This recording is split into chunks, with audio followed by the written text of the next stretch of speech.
என்ன தாவேக்கா எதிர்பார்க்கறாங்க? கேட்ட இடம் கொடுக்கணும், பரவலான இடம் கொடுக்கணும், பெரிய இடம் கொடுக்கணும். கொடுத்தா நாங்க அமைதியா நடத்திடுவோம் அப்படின்னு சொல்ல முடியுமா?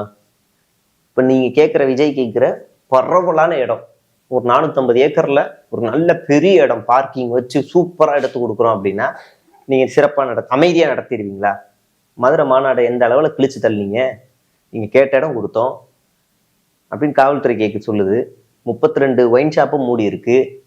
சுத்தி உங்களுக்கு தண்ணி ஏற்பாடுல இருந்து எல்லா ஏற்பாடும், பார்க்கிங் வசதியில இருந்து சென்டர் பீடியனே உடைச்சு உங்களுக்கு எல்லா நேஷனல் ஹைவேயோட சென்டர் பீடியன்லாம் உடைச்சு உங்களுக்காக வழிவகை செஞ்சு கொடுத்துருக்காங்க.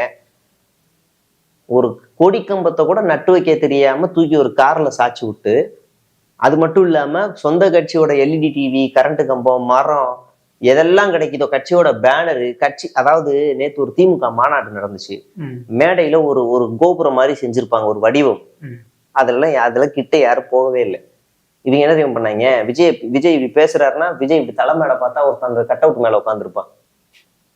இப்ப இதுக்கு யாரு காரணம்? அப்ப அவன் கீழே விழுந்து செத்து போனானா யார் பொறுப்பு? மரத்து மேல இருந்து கீழே விழுந்து செத்து போனா யார் பொறுப்பு? எல்இடி லைட்டு, இந்த எல்இடி லைட்டு மேல ஏறி உட்காந்துருக்கான், கரண்ட் அடிச்சு செத்து போனானா யார் பொறுப்பு? அப்ப நிபந்தனைகள் போடுவாங்களா மாட்டாங்களா? நிச்சயமா. அப்ப இதை கட்டுப்படுத்த வேண்டியது காவல்துறையா சொந்த கட்சியா?